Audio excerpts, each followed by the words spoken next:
இந்த எபிசோடில் நாம் விஷால் இயக்கி நடித்து வெளிவந்திருக்கிற மகுடம் படத்தை பற்றி பார்க்க போகிறோம். இந்த படத்தோட கதையை பற்றி பார்த்தோம்னா, மருந்து விற்பனை பிரதிநிதியான விஷால் தனது மனைவி துஷாரா விஜயன் மற்றும் குழந்தைகளுடன் வாழ்ந்து வர்றாரு. கார் வாங்குவது என்ற தனது குடும்பத்தின் நீண்டகால கனவை நிறைவேற்ற முடியாமல் தவிக்கிறார். ஒரு வழியாக கஷ்டப்பட்டு பணம் சேர்த்து பழைய கார் ஒன்றை விலைக்கு வாங்குறாரு. அந்த காரில் தனது குடும்பத்துடன் ஒரு சுற்றுலா பயணமும் போகிறாரு. அப்போது அவரது காரை வழிமறிக்கும் மர்ம கும்பல் ஒன்று காரில் இருக்கும் துஷாரா விஜயனையும் சிறுமியும் சுட்டுக் கொள்றாங்க.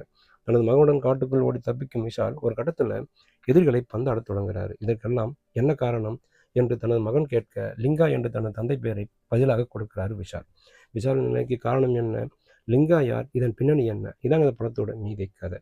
தந்தை மகன் என்ற இரு கதாபாத்திரம் கலக்கி இருக்காரு விஷால். தந்தையாக மிகப்பெரிய டான் கதாபாத்திரத்தில் அதிரடி காட்டும் விஷால், மகன் கதாபாத்திரத்தில் சாதுவாக அனுதாபம் வாழ்றாரு. ஆக்ஷன் அதிரடி காட்சிகளில் அதகளும் புரிந்திருக்காரு. துஷாரா விஜயன் கலகப்பா நடிப்பு கை கொடுத்திருக்கு. ஃப்ளாஷ்பேக்கில் அஞ்சலி ஸ்கோர் செஞ்சுருக்காங்க. ஜான் விஜய் கவனம் ஈர்க்கும் நடிப்பை வழங்கியிருக்காரு. யோகி பாபு, ஜாவா சுந்தரேசன் உட்பட இதர நடிகைகளும் சிறப்பான நடிப்பை வழங்கியிருக்காங்க.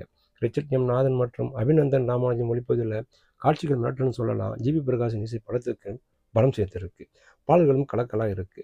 மிரட்டலான அதிரடி காட்சிகள் படத்துக்கு பலம் சொல்லலாம். பல காட்சிகளை யூகிக்க முடியுது. தந்தை மகன் மோதல் பழிவாங்கும் படம் என்றாலும் புதுமையான காட்சிகள் மற்றும் அதிரடி நிறைந்த திரைக்கதையால் படத்தை இயக்கி நடிப்பு தாண்டி இயக்கத்தின் கவனம் வைத்திருக்காரு விஷால். கிளைமேக்ஸ் காட்சி திருப்பம்னு சொல்லலாம்.